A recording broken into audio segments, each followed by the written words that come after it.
En India, grupos armados prenden fuego a una mezquita centenaria y a una biblioteca. En Myanmar, desde los años 70, 1 millón de musulmanes han sido desplazados de sus hogares y han sido obligados a emigrar. Más de 200 niños uigures fueron encarcelados por China por recibir educación islámica. Y ahora vemos los acontecimientos que suceden durante meses en Palestina. Mientras escuchas esto, en algún lugar del mundo los musulmanes están siendo perseguidos. Miles de asesinatos e inmensa destrucción han estado ocurriendo durante años y años. Parece que estas atrocidades no tienen fin. Podrías preguntar, pero hermano, ¿no somos 2.000 millones de musulmanes?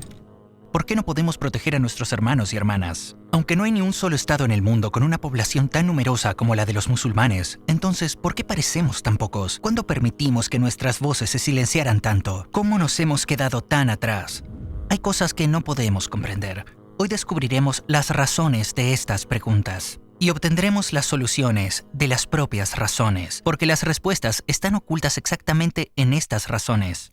La conquista de Estambul, antes Constantinopla, uno de los puntos de inflexión en la historia de la humanidad, un acontecimiento que cerró una era y abrió otra. También es uno de los acontecimientos más críticos en la historia del Islam. El famoso sultán otomano Mehmed el Conquistador, también conocido como Mohammed Fatih, quería conquistar Constantinopla con un gran deseo. Sin embargo, conquistar este lugar no fue nada fácil. Muchas naciones habían intentado tomar su control varias veces, pero ninguna había podido tener éxito. Constantinopla era una ciudad con fortalezas increíblemente sólidas y una increíble estructura defensiva. Había que hacer algo sin precedentes para realizar esta conquista, algo que no se había intentado antes. Los conocimientos necesarios para lograrlo estaban escondidos en algún lugar del mundo. La fuente de esos conocimientos específicos era un maestro cañonero húngaro llamado Orban. Él descubre una aleación, una mezcla de metales, y con esta aleación única se da cuenta de que podría fabricar cañones muy potentes. Durante esos tiempos, Orban se entera de que Mohammed Fatih va a sitiar Constantinopla. Entonces, él planea vender este conocimiento, pero no al sultán. Primero se dirige al emperador bizantino. Le dice, soy un maestro cañonero y he encontrado un nuevo tipo de aleación. Con este invento, las balas de cañón son mucho más fuertes y llegan mucho más lejos. Puedes utilizarlo contra ellos. Estoy dispuesto a darte esta aleación porque he oído que los otomanos van a sitiar la ciudad. Puedes utilizarlo contra ellos. El emperador bizantino se pone muy contento al oír esto. Dice, veamos la fórmula de esta aleación. Orban dice, si me das esta cantidad de oro, te daré el pergamino en el que está escrita la fórmula. El emperador se burla de él y dice, así que nos estás diciendo que vas a darnos un trozo de papel y quieres tanto oro a cambio, ¿de verdad? Y luego ordena a sus soldados, echad a este hombre al calabozo. Al cabo de un tiempo, la noticia de este acontecimiento llega a Mohammed Fatih. ¿Cómo? Porque tiene espías apostados en Constantinopla. Vienen y le cuentan lo que le ocurrió al fabricante de cañones. El sultán se emociona y dice, haced lo que sea necesario para conseguir a ese hombre fuera del calabozo y tráemelo. Los hombres del sultán rescatan a Orban y lo llevan ante el sultán. Mohammed Fatih le entrega el doble del dinero que le pidió y utiliza esa aleación para construir cañones de asedio enormes y mortíferos. Entonces, comienza el asedio de Constantinopla. Y gracias a esta arma extremadamente destructiva, se hacen graves brechas y agujeros en las murallas de la ciudad. Y finalmente, la ciudad es conquistada. Piénsalo. Algo que no se pudo conseguir durante siglos se logró finalmente gracias a esta arma, a través de este medio. Consideremos ahora el escenario opuesto. Si el emperador bizantino hubiera dicho al fabricante de cañones en primer lugar, bien, toma estas monedas de oro y fabrica el arma, el resultado podría haber sido muy diferente. ¿Puedes ver el valor del conocimiento, el esfuerzo y la lucha? Había solo algunas cosas escritas en ese trozo de papel, pero cuando los averiguas, dominas y conquistas al otro bando. ¿Sabes que lo que llamamos fuga de cerebros no es algo nuevo? Mohammed Fatih se esforzó al máximo para reunir a personas con talento y personas con conocimientos en Estambul durante su periodo. Les invitó con cumplidos y regalos, por ejemplo, Ali Kushru, un genio de la astronomía y las matemáticas. El sultán gastó mucho dinero para que él viniera a su país. Le invitó con sus parientes y le da 1000 monedas de oro por cada ciudad que visite. O vayamos a otro periodo. ¿Has oído hablar alguna vez del estado Omeya andalusí? Era un estado que estaba en la cima en términos de ciencia y conocimiento. Un famoso físico llamado Pierre Curie dice, 30 libros permanecieron y nos pasaron de la Andalucía musulmana, y pudimos dividir el átomo gracias a ellos. Los otros libros fueron destruidos durante la invasión mongola. Pierre Curie también dice, si se hubiera conservado la mitad del millón de libros que se quemaron, ya estaríamos viajando entre galaxias en el espacio. ¿Has oído hablar de Ibn Sina, también conocido como Avicenna? Se le llama el maestro de los médicos. Sus libros se enseñaban en Europa como libros de texto durante 600 años. Echemos un vistazo a Jabir ibn Hayyan. Se le considera el fundador de la química. Y luego está Al-Zarawi, Hay quien se le considera el padre de la cirugía. Hay muchos más nombres como estos. Cuando el conocimiento estaba en nuestras manos, los musulmanes éramos las autoridades, los pioneros. Fue así durante la época del Estado Omeya andalusí, durante el auge del Imperio Otomano, etc. Recuerda la época del profeta sallallahu alaihi wasallam. Durante la batalla de la trinchera, Salman al-Farsi da una idea, solo unas frases, y los musulmanes empiezan a cavar trincheras. Esta acción cambió drásticamente el curso de la batalla. Se pueden dar muchos más ejemplos en este sentido. Por un lado, un musulmán puede elegir convertirse en una persona cualificada y con conocimientos, o puede elegir ser alguien que nunca se ha desarrollado, que nunca ha aprendido nada, que solo come, bebe y duerme y vive para el placer. Cuando los musulmanes se vuelven sabios, competentes y capacitados, el curso de las cosas empieza a cambiar a mejor. Porque nuestra religión misma nos dice que debemos tener estas cualidades. ¿Has oído alguna vez una aya que diga de alejarte del conocimiento o un hadiz que diga que solo hay que adorar, no investiguéis, no os mejoréis? Es decir, los científicos no son considerados brujos en el Islam, ¿verdad? Al contrario, nuestro profeta sallallahu alaihi wasallam dice, busca el conocimiento, aunque tengas que ir tan lejos como China. El Corán nos anima repetidamente a pensar e investigar, diciendo, ¿no reflexionan?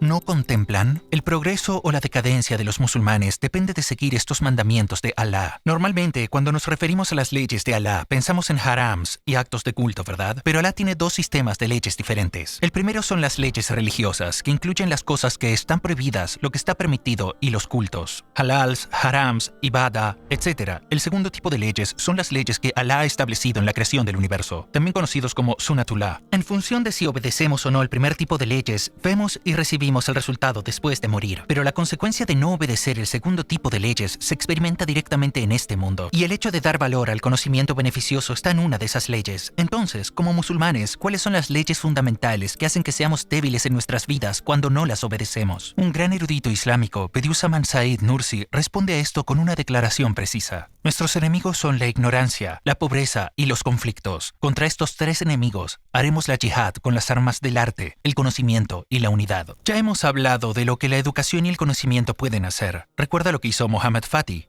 Pero ¿qué hay de los otros dos? Pobreza y conflicto. ¿Qué quiere decir Bediüzzaman con conflicto? Quiere decir separación, división. Existe una analogía que dice así: cuando dos héroes luchan entre sí, hasta un niño puede vencerlos a ambos. Es decir, cuando nosotros como musulmanes o estados de mayoría musulmana estamos en constante conflicto entre sí, cuando hay un ambiente de disputa y frialdad entre nosotros, cuando no nos unimos y no permanecemos juntos, inevitablemente nos quedaremos atrás. Y entonces, ¿quién será el más feliz cuando los musulmanes se pelean entre ellos? Los enemigos del Islam, por supuesto. ¿Por qué? Porque cuando estamos divididos, es más fácil derrotarnos. Mira, un individuo musulmán o una comunidad musulmana puede cometer errores. Puede que veamos cosas que nos perturben, pero ¿cuál es la solución cuando ocurren esas cosas? ¿Es enfriarnos y distanciarnos de estos individuos o grupos musulmanes? ¿Es la solución hablar de ellos de una forma mala y destructiva? ¿Es correcto que un grupo musulmán excluya y aísle a otro grupo musulmán? No. ¿Sabías que ni siquiera los beduinos, la gente del desierto de la vieja Arabia, no solían hacer esto? Se cuenta que en el pasado había dos tribus beduinas que eran enemigas entre sí, estaban en guerra. Pero cuando un enemigo del exterior llegó y les atacó, pues hicieron las paces y lucharon juntos frente al enemigo común. En otras palabras, debido a nuestros conflictos internos y animosidad, nos estamos debilitando. Hoy en día mucha gente ataca al Islam. Los musulmanes son atacados constantemente por los harams, por muchos estados diferentes, por mensajes antiislámicos en los medios de comunicación, contenidos nocivos en las redes sociales, etc.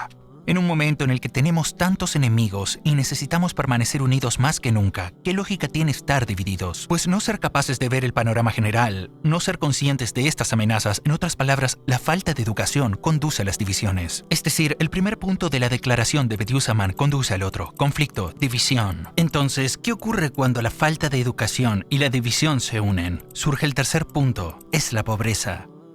¿Has pensado alguna vez cuántas marcas famosas del mundo son propiedad de musulmanes? Obtuvimos una respuesta muy clara a esto cuando se publicaron las listas de boicot contra Israel. Cuando nuestros recursos financieros no son fuertes, nuestras voces tampoco son fuertes. Una vez oí una observación interesante. Un investigador que estudia Oriente Medio dice: he visto que allí donde hay pobreza, los altos índices de criminalidad aumentan automáticamente en proporción directa. ¿Qué quiere decir con índices de criminalidad? Asesinatos, robos, engaños, etc. Cuanto más pobre es el país, más delincuencia hay. Porque nadie nace con el deseo de cometer crímenes. Si tu situación financiera es buena, no sientes la necesidad de robar. Ya tienes dinero y recursos. Cuando hay un problema, suele deberse a razones financieras. Si dispones de los recursos, podrás resolver fácilmente tus problemas. Si no, y sobre todo si la educación religiosa es deficiente, la gente está más inclinada a recurrir a la violencia y a cometer delitos. Por supuesto, no hace falta decirlo, la pobreza conduce a una educación de baja calidad, lo que a su vez conduce a la división. Así que ignorancia, pobreza y división, las tres se desencadenan entre sí. Pero sus opuestos también se desencadenan entre sí. Es decir, si un factor mejora, los demás empiezan a mejorar también. Aquí nos damos cuenta de que la declaración de Bediüzzaman es una observación increíblemente acertada, porque estas son exactamente las cosas que hacen que nos quedemos atrás. Pero ¿puede cambiar el curso de todos estos acontecimientos?